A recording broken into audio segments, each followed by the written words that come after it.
Good evening. My name is Lee Bollinger. I'm the president of Columbia University, and it's my pleasure to open this event as a celebration of the centennial of the School of Journalism at Columbia. And I will shortly introduce our dean, Nick Lemann. It couldn't be a more exciting time to be part of journalism. I know that it's under enormous stress, but that also makes it extremely interesting. It couldn't be a better time for journalism because there are so many issues in the world that need addressing and that we have inadequate information about. You can identify any of the crises that have plagued the world in the past decade, and you can, I think, only come away with an even stronger feeling that the institution of the press it needs to be strengthened, and our commitment to it has to be even greater than it has been in the past.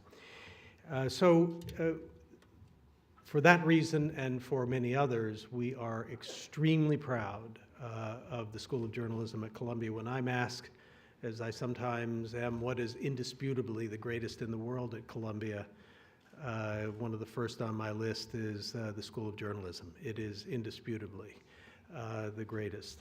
The faculty, the students, the alums, people connected with the school in countless ways bring a sense of real-world vitality to the campus, coupled with very serious scholarship and teaching about serious matters.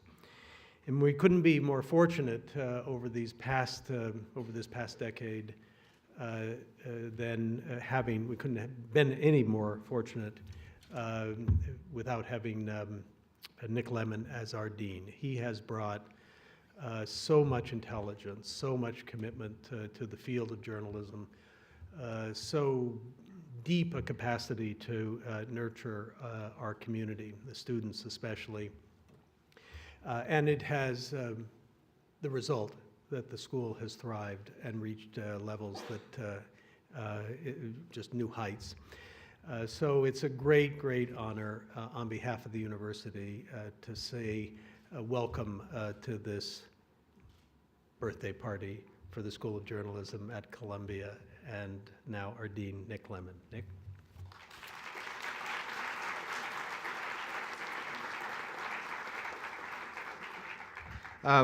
Thanks, Lee, for that generous introduction, and thanks to all of you for coming to help us celebrate this important birthday. It's really a triple birthday.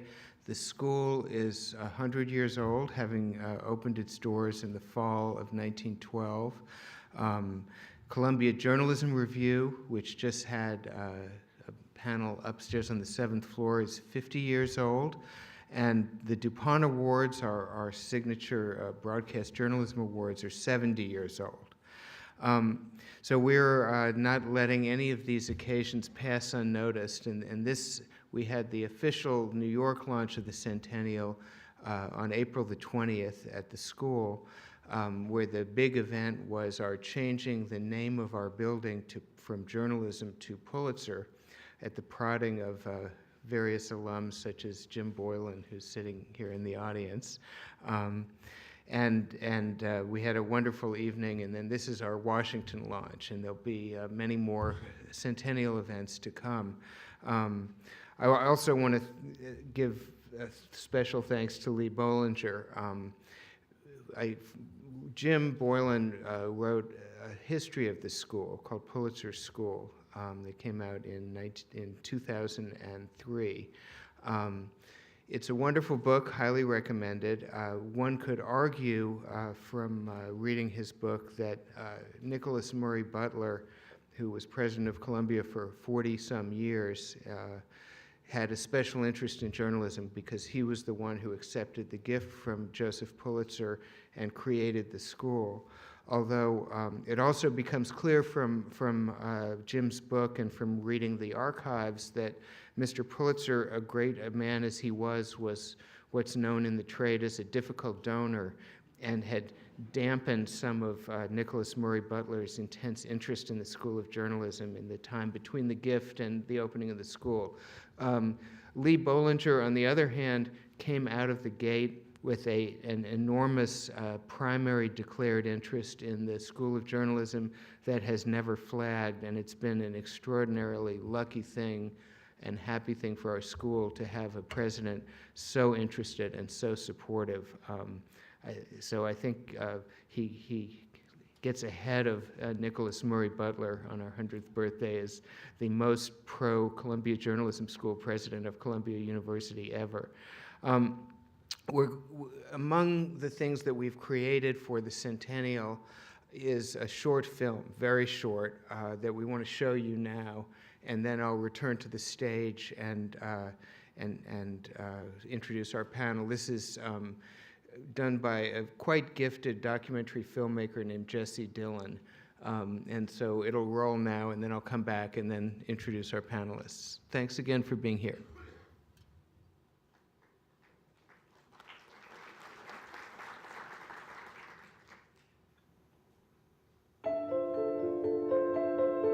The responsibility as a journalist is to tell the truth. To ensure that there is scrutiny. To act as the watchdog of society. Giving a voice to the voiceless. It's not comfortable, it's sometimes dangerous. Affecting public opinion with information. What's the reality of it? The raw, naked truth. There has to be a place where citizens can turn to as a reliable tool to make decisions about their own lives. As the world grows more complicated, as the problems that government deals with grow more complicated, and as the scope and range of government grows, the importance of a free press increases alongside that. This is a mission, this is a passion, this is a commitment, this is a life. It's not just a job, it's a life. Journalism has always had an extraordinarily varied population of practitioners. Bloggers think of themselves as journalists. There are so many different forms coming at us every day. Today, a newspaper is only partially printed material. It is on the web, it's on the phone, it's on tablets. Blogs allowed all kinds of people to become journalists of a sort or writers of a sort in a way that would not have been possible before, but they're occupying a different niche. They don't need to rely on an advertising system or a newspaper or broadcast system to get the word out. You know, what does it do to an event when you have so many people with so many different perspectives all arriving at it literally at the same time? The conception of what a story is changed from being a finite, defined piece of text to an organic, living thing. It's much more important to get people to think about what it means to be a journalist than to just hammer rules into people's heads, because the rules will change. I don't think you're ever going to get everyone working for the same set of values. You try to develop a core set of values for journalism, and schools are the cathedrals of doing that. It is about holding people accountable. It's about learning to be a strong writer, a strong reporter, a good storyteller, being a little bit bold maybe, fearless. Something is going on behind the scenes. It needs to be explored. Digging deeper and asking every question and make sure it's answered. Our students, they go out there and they raise hell. You get to start practicing it the first day that you get here. We say, start interviewing people, start reporting the very first day of class. Really be part of the communities that you're reporting on. If you're not out and you're not in it, then you're only going to get a peripheral story. If you've been told a journalist is supposed to be objective, forget that. Human beings are subjective. We're all part of a nation, part of a community. We all walk around with a certain set of assumptions and a certain self-interest. It's inevitable. Being fair, being a real honest broker of information means that you can correct for your own natural biases. But what fairness doesn't mean is that you treat all views, including views that are demonstrably wrong, as equivalent in value. You're not there just as a stenographer to the powerful. You have to think of how a person is going to look at the portrait of themselves that you're giving a reader or a viewer or a listener. Will they recognize themselves or not? When I was out in the Korangal in Afghanistan, the guys I was with, they were having this experience out there of combat. They weren't processing it very well. They were confused by the ways it traumatized them, and they were confused by the fact that they loved it. And one of them came up to me later and said, "You explained us to ourselves." I mean, what's journalism? We're explaining the world to itself.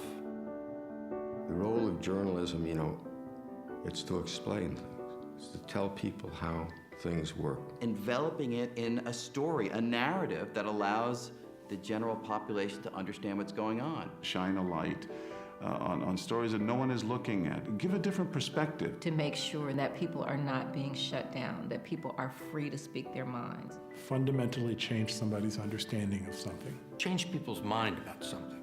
If there's a great injustice, what can you do except make it a part of history?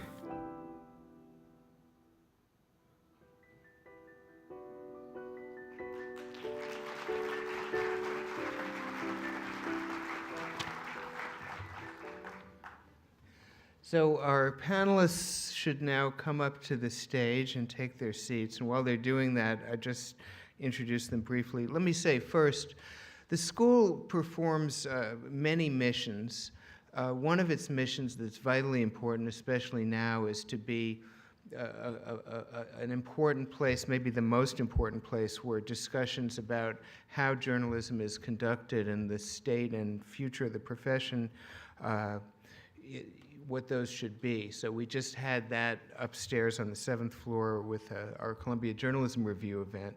Another thing that we do is we turn out journalists, and what journalists do is tell us about the world. I think the single most gratifying thing to me about having been dean for a while is just about anywhere I go, anytime I turn on the news, anytime I go to a journalism award ceremony, I run across somebody who graduated from the school on my watch, and that's what we're there for, is to send people out to go explain the world to us. So this event will be an example of that. Tom Brokaw, who doesn't need a lot of introduction, is our moderator. I want to say that Tom is what we call in New York a mensch, among other things. He's been unbelievably helpful and friendly to the school, although he doesn't have the direct connection of being an alum. And just as one of a million examples, he called me a few years ago and said, you know, I'm curious what you guys are doing here, so I want to take a day out of my life and come to the journalism school and just go to classes. You tell me what to go to and I'll do it. And he did it. And you know, no muss, no fuss, no calling attention to himself. He just spent a day going to classes and came and said thank you and left. And I thought that was very, very impressive, one of a number of impressive things that he's done. He's special correspondent for NBC News, where he was anchor and managing editor of NBC Nightly News from 1982 to 2004. A native of South Dakota, he attended the University of South Dakota. He joined NBC News in 1966, became White House correspondent in 1973, and became host of the Today Show in 1976. In 2008, he moderated the second presidential debate between President Obama and Senator McCain. And his numerous awards include DuPont's Peabody's 7 Emmy Awards and the Fred Friendly First Amendment Award. He's the author of several books, including The Greatest Generation and his latest, The Time of Our Lives, A Conversation About America. He was elected to the Academy of Arts and Sciences in 2005. He will moderate a discussion among 3 folks with direct ties to the school, all of whom are great political reporters. Howard Fineman, at that end, class of 73, has served as editorial director for Huffington Post Media Group since fall 2010. Previously, he was chief political correspondent, senior editor, deputy Washington bureau chief, and a regular columnist for Newsweek, which he helped to win various awards, including the National Magazine Award. He's also an NBC analyst, NBC News analyst who contributes reports to the network and MSNBC and appears regularly on Hardball with Chris Matthews and The Rachel Maddow Show, among others. In addition to the J School, Fineman attended Colgate University and the University of Louisville Law School. His first book, 13 American Arguments, Enduring Debates That Define and Inspire Our Country, was published in 2008. He's a recipient of the Pulitzer Traveling Scholarship. Mara Liasson, who was at the school in the 88-89 school year as a Knight Bagehot Fellow in economics journalism, but we've just established did not actually know the ecstasy of getting a degree. is a national political correspondent for NPR. A New York native, she attended Brown University a number of years before she was awarded a Knight Badgett Fellowship to study at the J School.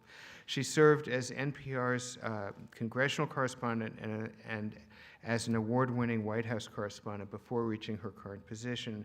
She is also a Fox News contributor and has served as a panelist on PBS's Washington Week. Finally, Matt Bai, in the middle, class of '94, is chief political correspondent for the New York Times Magazine and author of the Times' Political Times column.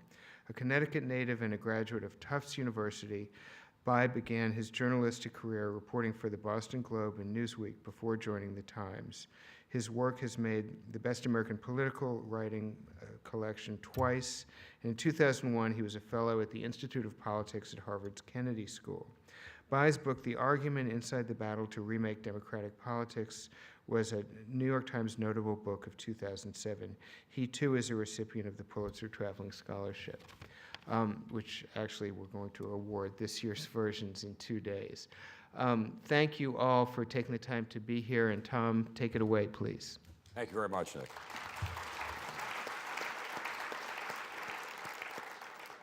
Let me confess to something. First of all, there's a certain irony in the fact that I'm the moderator of this panel on the 100th anniversary of the Columbia Journalism School, because after my errant undergraduate years, I could not have gotten into the Columbia Graduate School. So I have been forced to wander for the past half century, wondering what success I might have had in journalism if I could only have gotten into the Columbia Graduate School of Journalism.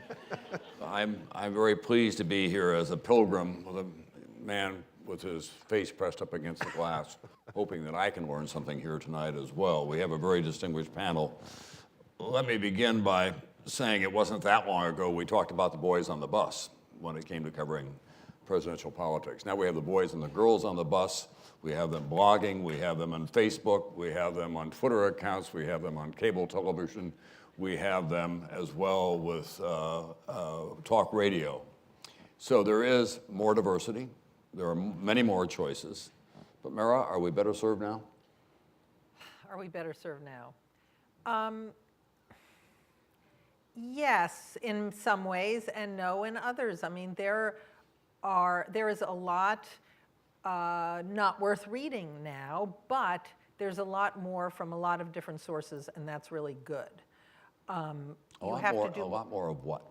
There's a lot more information, there are a lot more perspectives, there's a lot more opinion, and that is a huge change. Just the tsunami of opinion is overwhelming. And I think one of the biggest challenges of a consumer of journalism is that you have to sort out what's worth reading and what's not. There's just so much out there, and you could probably spend your entire day consuming political journalism and not encounter a single fact. I mean, I think that's possible. It's likely. It's likely. So it means that you have to be a more educated consumer and a more discerning consumer of information.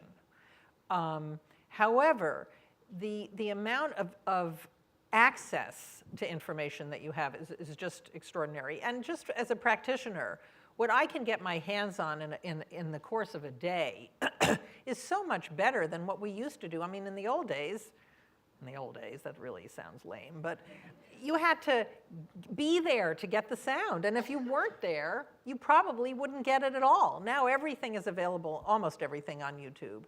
You don't have to scramble around. And also just being able to file it. I mean, I left the White House, took my kid to the orthodontist, and headed over here and got a call that there had been an underwear bomb plot foiled, and they needed me to file something. Well, I did that after I confirmed it from my car on my iPhone.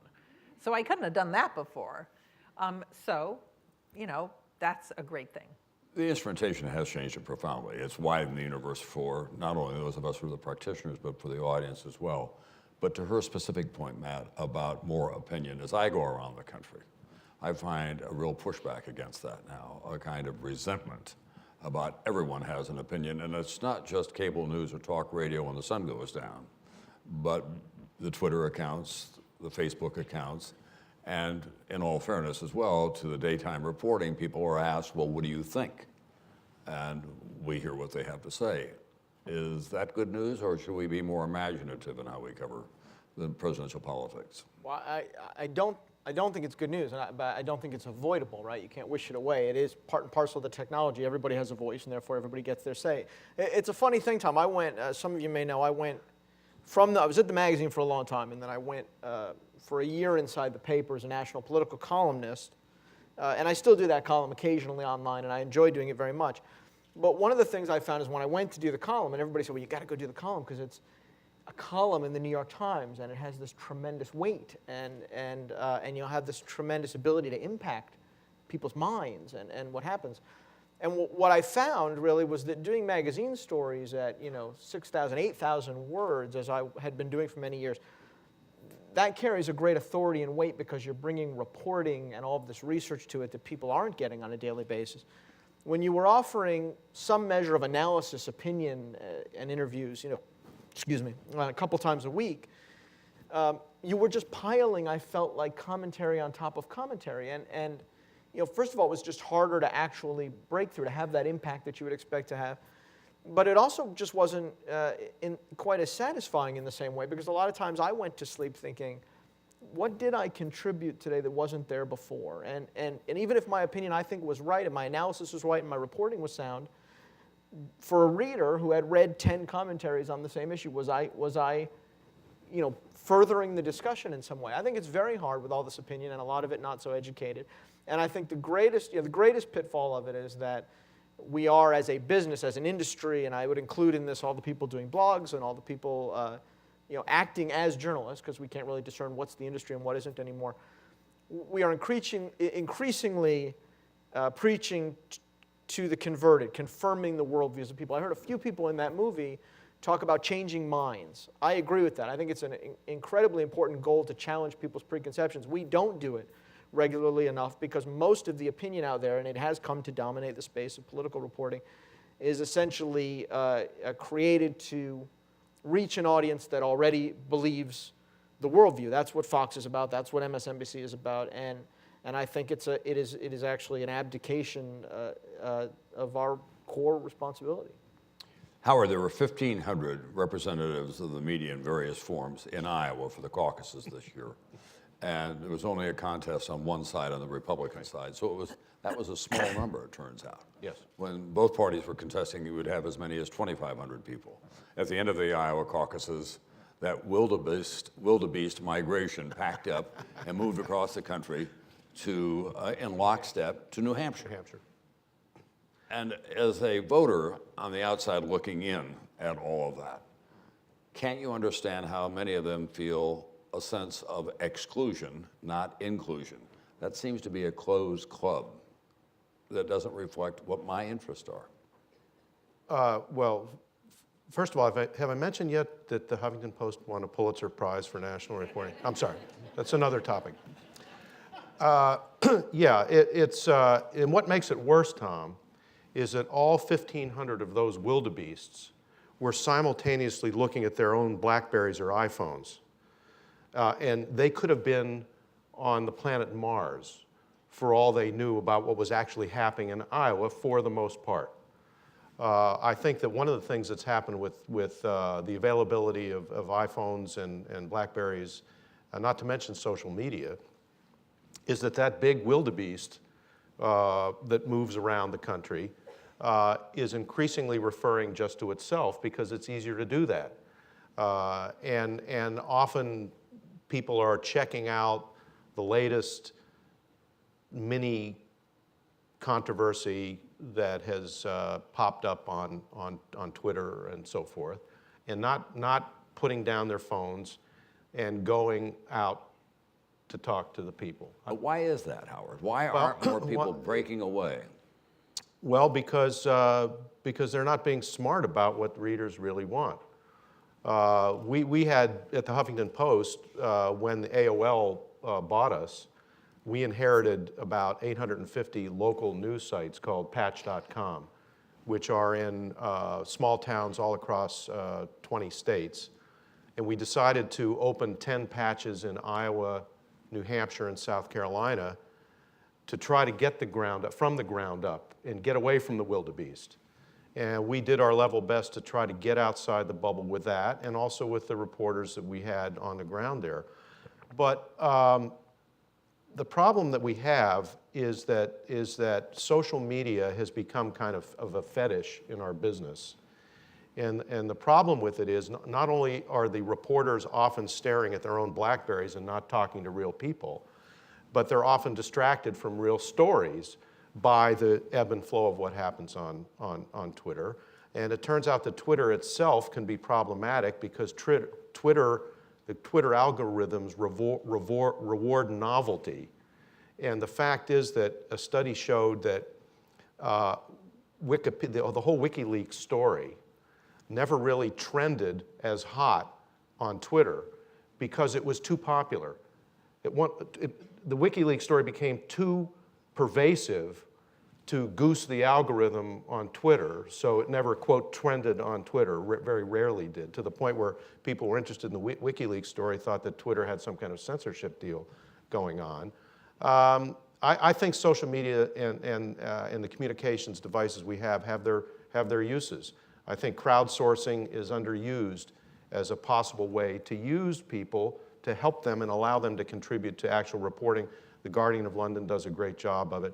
What we're trying to do at the Huffington Post is use social media as a tool, but it's just a tool, and do the best reporting we possibly can as we try to honor the fact that we're now one of the largest news sites on the web. I think this panel has reached a unique moment in the opening phases of it. It's the first time we've ever heard the phrase goosing the algorithm. And Howard, we're going to make Welcome to my world. That you get full credit for it. 4 years ago, when John McCain became very angry before the end of the campaign, I think we can all agree on that. He was very unhappy, personally, and with the manner in which he was covered. And I talked to one of his aides afterwards, saying, what triggered all that? The personal anger. And he said it's hard to pick a specific moment. He said it really is a result of the culture. We would have at the back of the airplane a lot of people who were 20-somethings, all had Twitter accounts. They had no real sense of the life story of John McCain. And when we'd bring them up for a briefing on what he was thinking about, where he was going with his campaign, they were mostly interested in getting a moment that they could tweet and then rushing back to the back of the airplane to do that. So I have 3 senior political reporters here.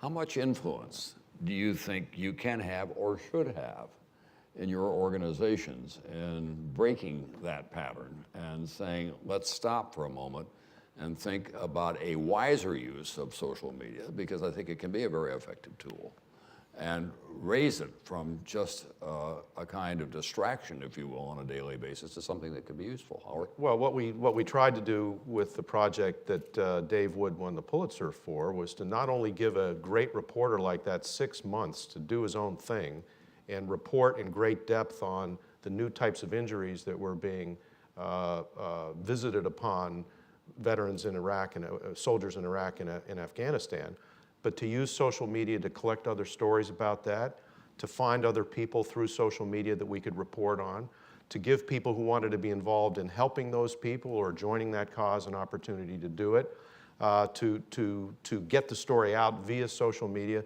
Those are good uses of what is really just an engine of distribution, Tom, but that can also be a reporting tool.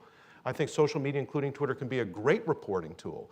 But the problem with it is, and I confess to suffer from it as much as a lot of my colleagues, is you get caught up in tweeting out not only your stories, not only linked to your stories, which is valid, form of publicity of what you've spent actual time writing and reporting, but you get in the game of expressing your thoughts.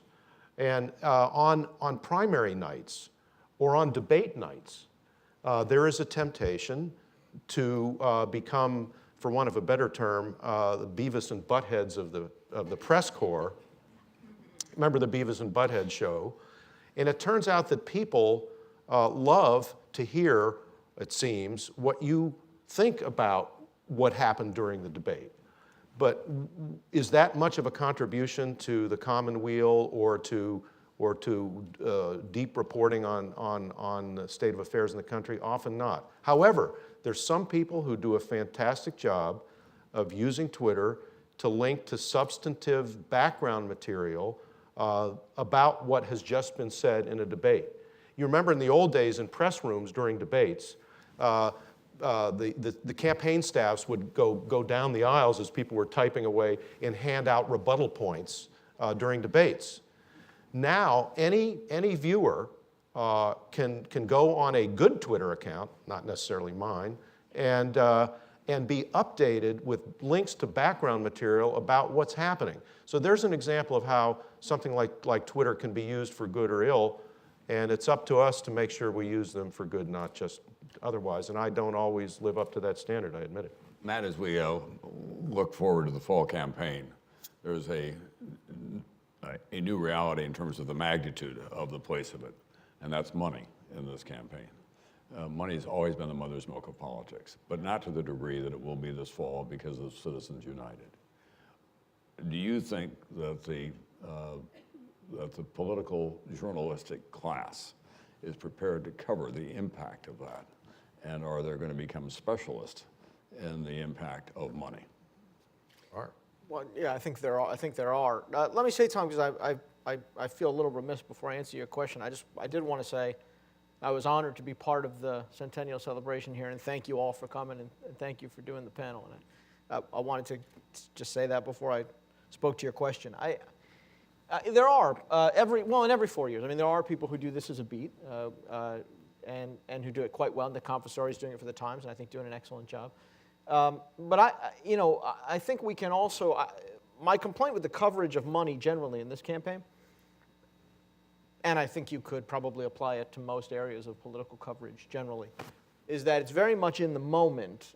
We sort of have our faces pressed up against the glass of only seeing what's directly in front of us, and not a lot of stepping back and looking at the arc of this over a period of years. I mean, when I was spending a lot of time with Democratic donors in 2004 and looking at the effects of money then, writing my book, with talking to George Soros and talking to Peter Lewis, the guy who founded Progressive Insurance, they spent together, we don't know the exact amount, probably somewhere like $100 million of their own money just to get George W. Bush out of office, with no regulation, no necessary disclosure, although I found them to be relatively, at least Soros was relatively willing to sit down and talk. And for use on both television ads and in the organizing front. The only thing they couldn't do at that time that you can do after Citizens United, really, is my understanding of it, there was a couple things. You couldn't raise money quite as overtly with a campaign. And you couldn't name a candidate in your television advertising. So there are sort of incremental changes that I think are disturbing. But this has been a long arc. This is not something the Supreme Court just set in motion overnight. And I think there's a relatively low public understanding and a relatively low understanding in the media of how gradual this arc has been of the manifestation of money in politics, which, by the way, I think is a little bit overrated. I actually think there's a diminishing return to the money, and it's not quite as, the effect is not as draconian as people think. It's been a special interest of mine throughout my political reporting career, and I've always found that it has almost no traction with the audience or with the voters. I mean, no matter how often you do it, they think that's the way it's always been. But we're about to go to a new level. Should super PACs be a separate beat? Well, they effectively are. I think they are. Effectively are. We have a couple of people, first of all, the New York Times coverage of this is terrific, I may say. But they have several people who seem to spend a lot of time on it, partly because Jill Abramson, who's the executive editor, it's a special interest of hers when she was a reporter at the Times. We have two people who do nothing but that at the Huffington Post. And that also is something that is well suited to the digital age, Tom, because people who want to get deeply into it and look and see who's giving what and why and what their backgrounds are and what their motives are, one of our services is to provide them through our own website or websites like Fundraise and so forth, the easy access to do that in depth. But the other thing is, I agree with what Matt said, we're missing what is truly a monumental story, I think a once-in-a-century story about the role of money in politics. I agree with you when you tell people, hey, guess what, money's important to power in America. That's what I mean by so what? By making it a beat and then getting at at getting at the organic place of money, not just who's giving the No, money. I agree but with how that. I agree with kind that. of tool that it has, and it's going to have a greater impact on this one than it has ever had. I think, to me, and I think President Obama is halfway to making it the big issue in the campaign, even though he is raising as much money, if not more, than anybody else. So perhaps one of the problems he might have, or one of the challenges he has, is to raise questions about the role of money in our power, in our system of decision-making and power in America, while at the same time going out and raising it himself. Tough. We're at the end. We're at the end. Go ahead. Oh, sorry. We're at the end of the Republican debate cycle. So if you were to go out and kind of do a quick canvass of people who watched a lot of it, they would say, Republicans debate. Oops, moon colony, self-deportation. Those are the kinds of things that they would remember. Yes, those are the kinds of things they remember, although some of those things are much more consequential than others. Self-deportation is a serious thing. Moon colony, I mean, the whole Republican season in itself was so unbelievably bizarre. But oops was important because you know what? He was going to be, I think Rick Perry's implosion, or whatever you want to call it, collapse, was really one of the most important things that didn't happen this year. Because remember, he was supposed to be the real alternative to Mitt Romney, the only candidate out there that had the ability to raise money, $30 million, who was governor of a state, had a real record. All the other ones were like, you know, pygmies, really. He was supposed to be the guy that was going to be a real alternative. You're going to have a Tea Party conservative, Southern, you know, evangelical governor versus a Massachusetts moderate. It's the race that never happened in the Republican primary. But it did demonstrate the value of debates. Yes, the debates, people watched those debates. Why do you think there were so many of them? Every network wanted to have 25 of them each because people watched them. They had huge... Well, especially Fox. Yeah, especially Fox, but also other ones. People really liked them. It became kind of like reality television. They were pumped up to an extent I could never imagine. You know, just the way they were produced, and they were produced like, you know, with a World Wrestling Foundation practically. I think they would have, if they could have, the networks would have put them in little skimpy whatever. But that was an extraordinary thing, and I think it made the Republican primary seem more accessible. But just, can I just say one quick thing about the money? First of all, NPR obviously has a campaign finance reporter, and I agree with Tom. It's really hard to make people interested in this. It seems arcane, and it's a lot of numbers, and but I think that Citizens United was a tipping point, and people do understand what that's about. And Matt is right. It was a slippery slope. It didn't happen all at once. The thing that Citizens United did add is that corporations are allowed to do it, not just people, although as we've learned, corporations are people too. But interestingly enough, corporations aren't really involved too much. It's mostly rich individuals. That's right. I mean, that was the dog that didn't bark. It was supposed to be all these big corporations getting involved with the super PACs, and mostly it's just rich individuals. But I agree with you. It's really hard to get people interested in this. People's eyes glaze over when they. I don't think it would be unfair to characterize the tenor and the substance, really, of the Republican debates as small ball. Oh, yes, in the course of the spring. So we're going into the general election, and the country, it seems to me, with good reason, is eager for big ideas, for an important election to occur. What is the role of political journalists in forcing a discussion of those ideas and making sure they're on the agenda, even if they have to step off the bus to do it? I think it's really, really important. I don't think there's ever, there probably has been, but there is a huge disconnect this year between the size of the problems facing the country and that voters want addressed and the puniness of the debate between Romney and Obama. Just the smallness of the solutions compared to the bigness of the problems. And I think, you know, journalists have to force them to answer these questions. Maybe whoever is sponsoring the debates have to structure the debates and the debate questions around these issues. But, you know, the Buffett rule is not an answer to the deficit. And, you know, either is asking over and over again if you're better off now than you were 4 years ago. I mean, Romney has to be pressed to lay out his agenda, to explain how the Ryan plan will fix the problems of America, and President Obama, I think, has to be forced or you know, strenuously encouraged to go beyond taxing the rich. What's the issue that you're most passionate about writing about this fall, Matt? Well, to me, and I've started on it by looking back, but I think what's largely, talked about here in Washington, but not so much understood in the public, is that we are facing at the end of this year, no matter who wins the election, this really calamitous, huge moment in Washington where, because nobody's been able to make any tough decisions or cooperate, and what they've done is they've jerry-rigged, they've booby-trapped the system with all these little bombs that go off at the end of this year. If we can't be responsible, we're blowing up the House at the end of 2012, right? You've got three things going on. You've got the end of the Bush tax cuts. You've got this sequestration, these automatic cuts that will go into effect, which are massive to the defense budget, and then you'll have the debt ceiling coming up again, and we all know what a calamity that was last time around.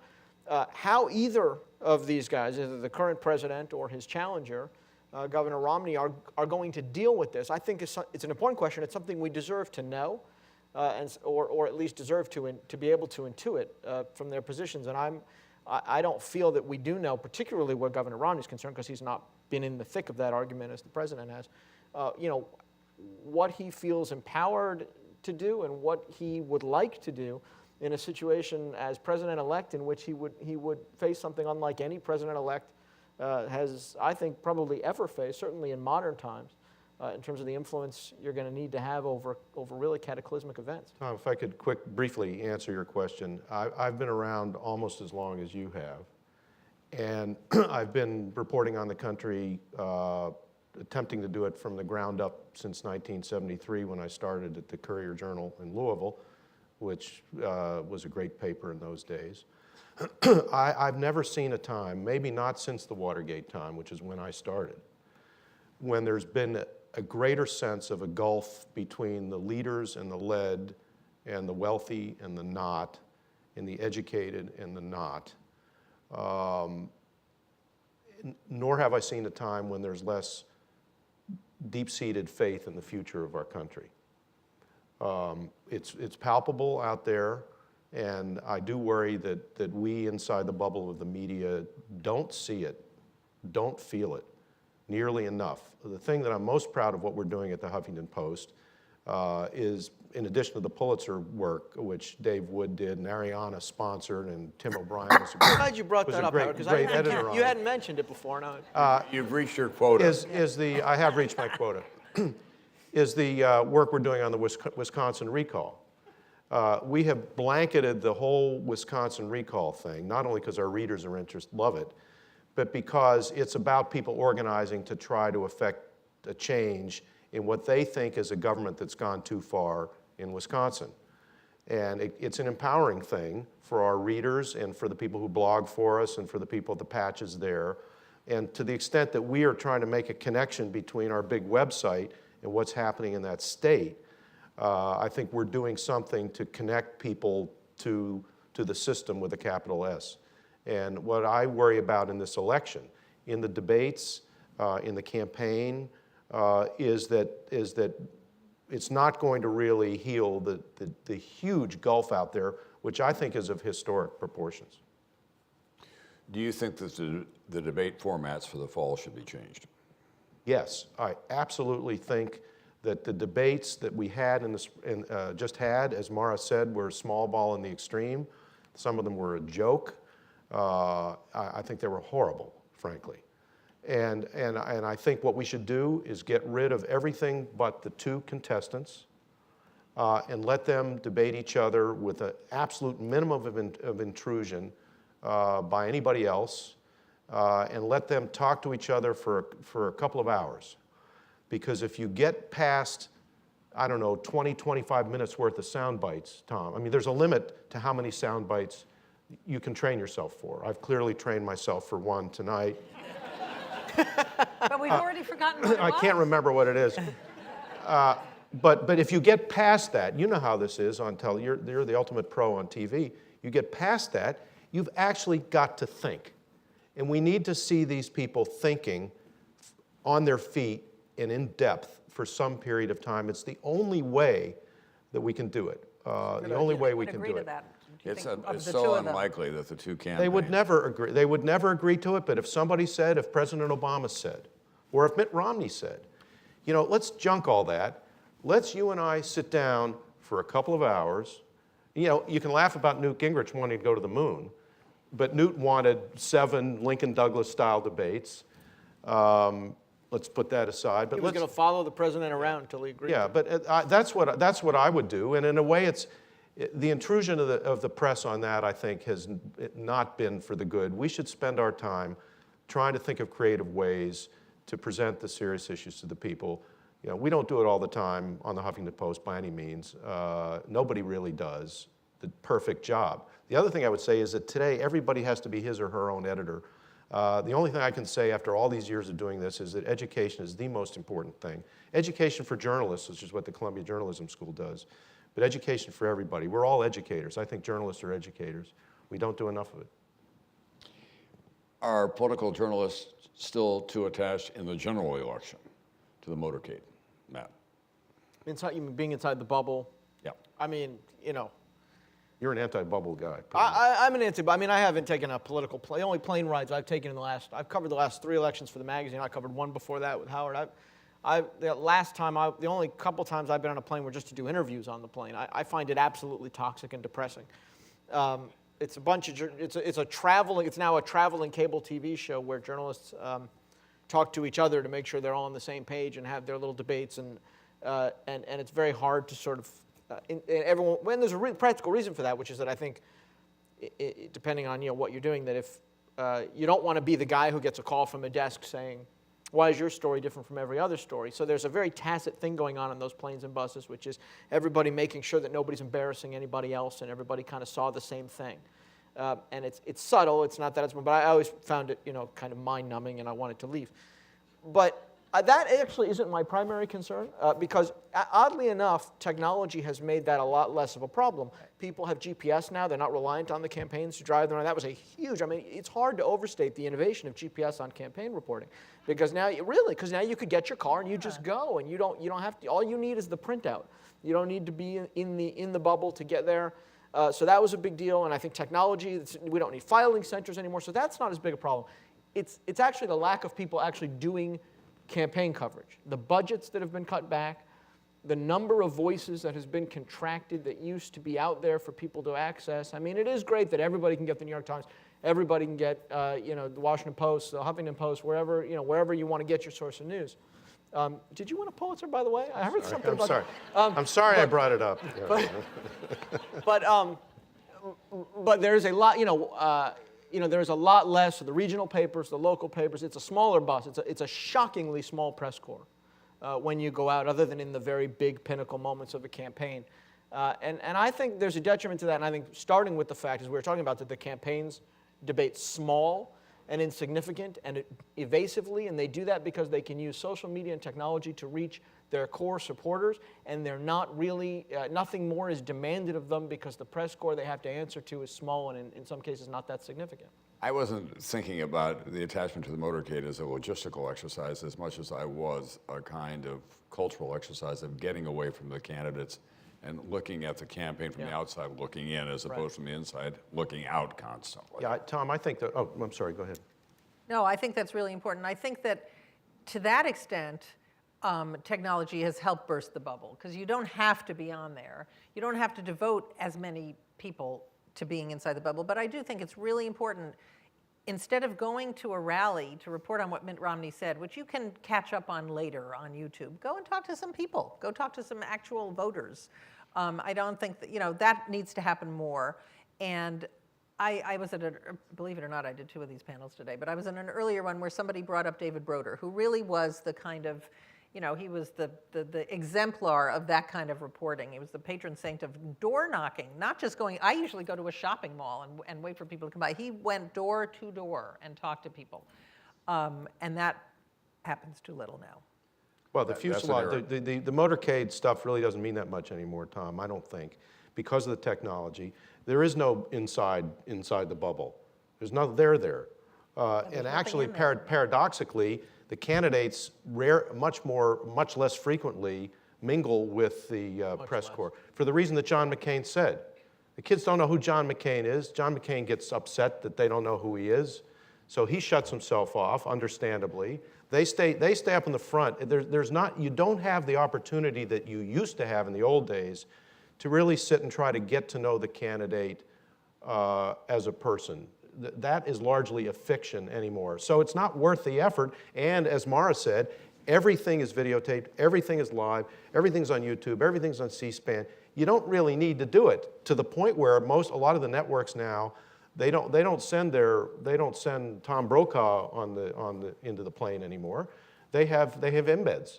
They have the first job out of journalism school now is to be the embed in the fuselage. But the fact is that, Howard, they're still in the construct of a campaign and the coverage.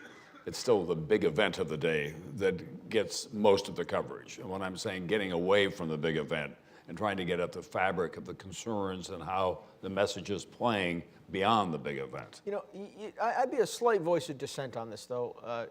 I think if you're going to, you know, it's easier for me to say coming from a magazine, so I get a lot of time and space.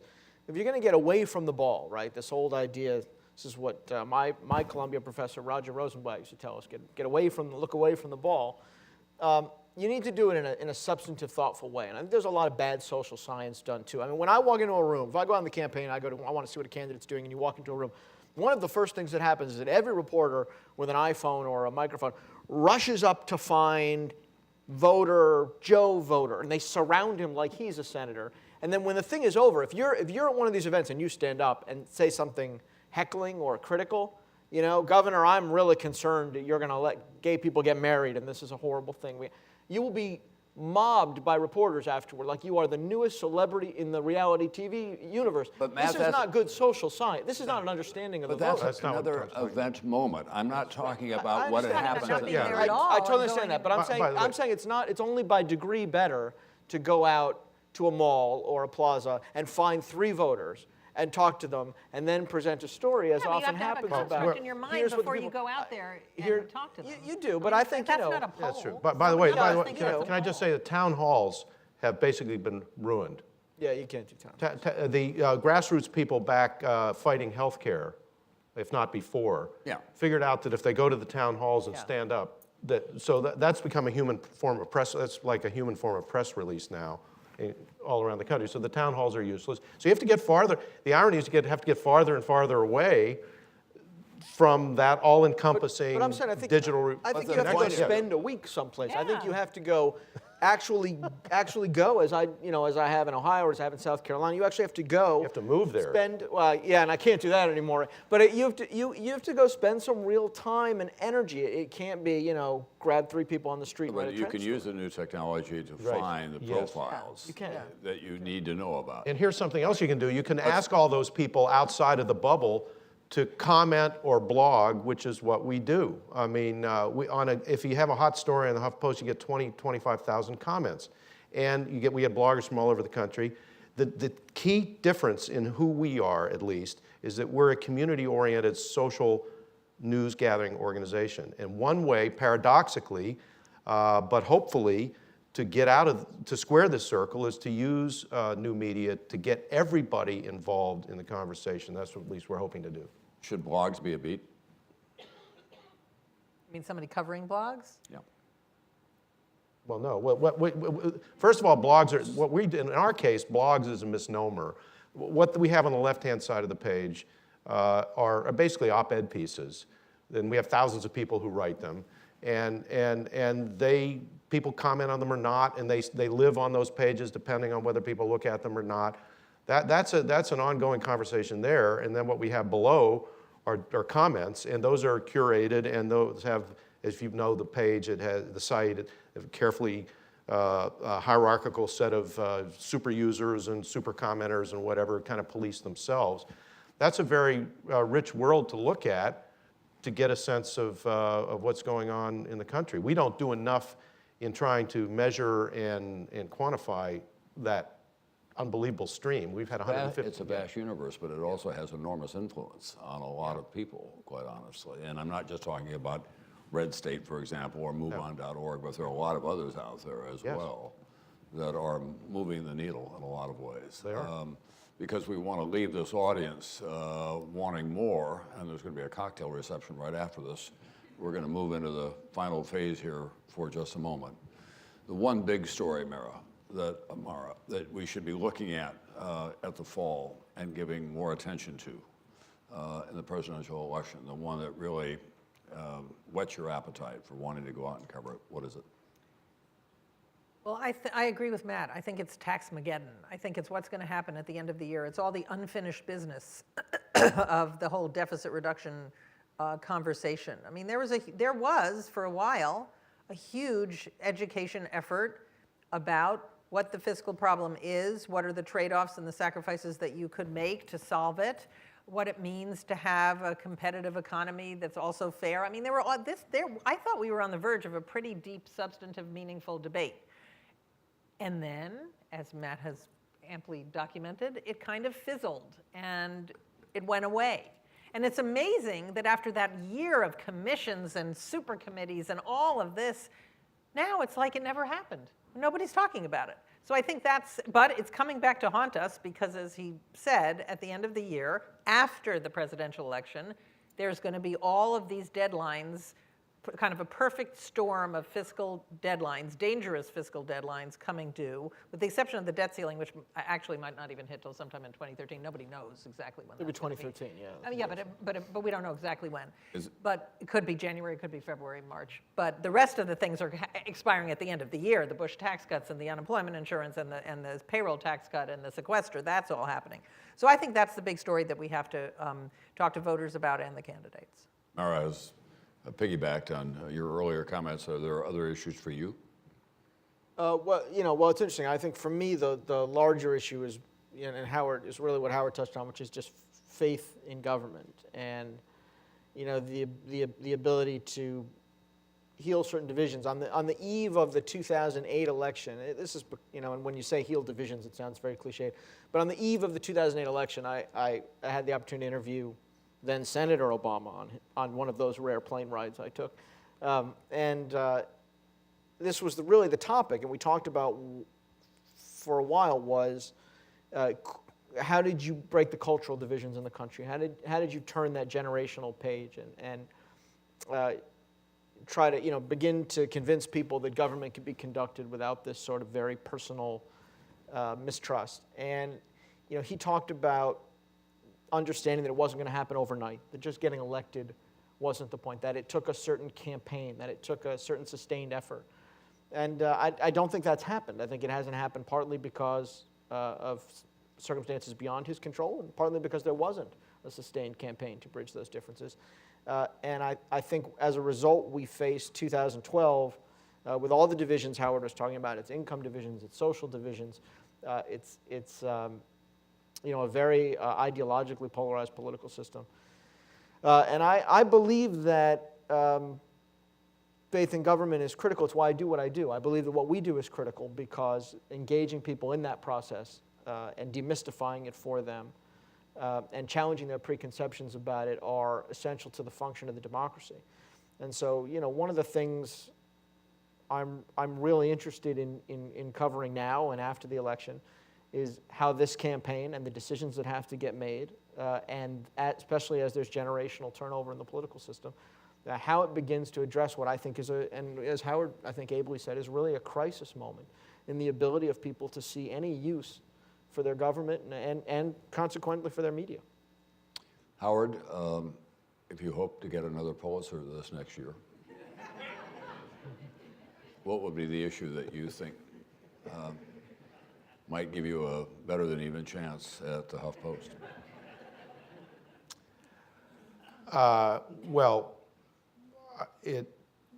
A few years ago, I wrote a book that had a fairly optimistic view about the virtue of argument in our country. I said we were built on argument. It's the friction of the arguments that makes us who we are and keeps us free. But we've kind of lost the containment vessel that the arguments were kept in. And now we're paralyzed by our arguments. We've always been divided as a country, and again, it's the divisions that create the energy that makes us who we are. But the institutions that will allow us to make long-range decisions, that's the hardest thing in our what is now a democracy. The famous thing about asking Ben Franklin what kind of government it was, he said, "A republic, madam, if you can keep it." we're not a republic anymore. We are a democracy, and we are a digital democracy, and the question is whether the crowd can really govern itself. The crowd has too much influence on journalism right now. What's happened is that the newsrooms of old could be isolated, but the newsrooms of old, like the one I worked in Louisville, like the one I worked with Newsweek, and now hopefully the one I work with the Huffington Post, have a sense of calm at the center where they're trying to do the right thing. But the big conundrum of our age is how a crowd can govern itself. It's what the founders worried about, it's what I worry about, and I think the deepest sense that's what this election is about. Howard, Matt, Mara, thank you very much. Thank all of you for being here. Thank you.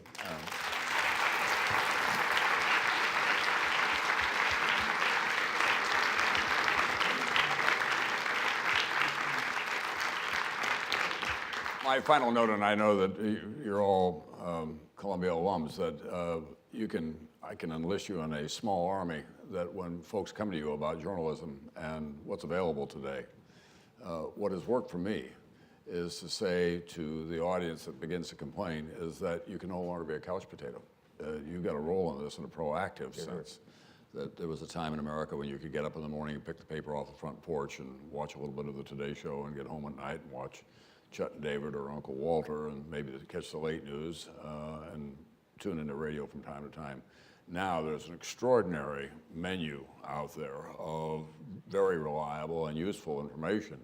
There's a lot of distraction as well, and it's incumbent upon you as a news consumer to determine what's useful, what holds up over time, what is something that has some credibility and integrity attached to it as opposed to those who are simply out there to make mischief or worse. So it's going to be a very exciting summer and a critically important one. It's going to require the best efforts of all of us who care about this profession, about this country, to take a more proactive role in making sure that the voters have the best choices available to them. Thank you all very much for being here.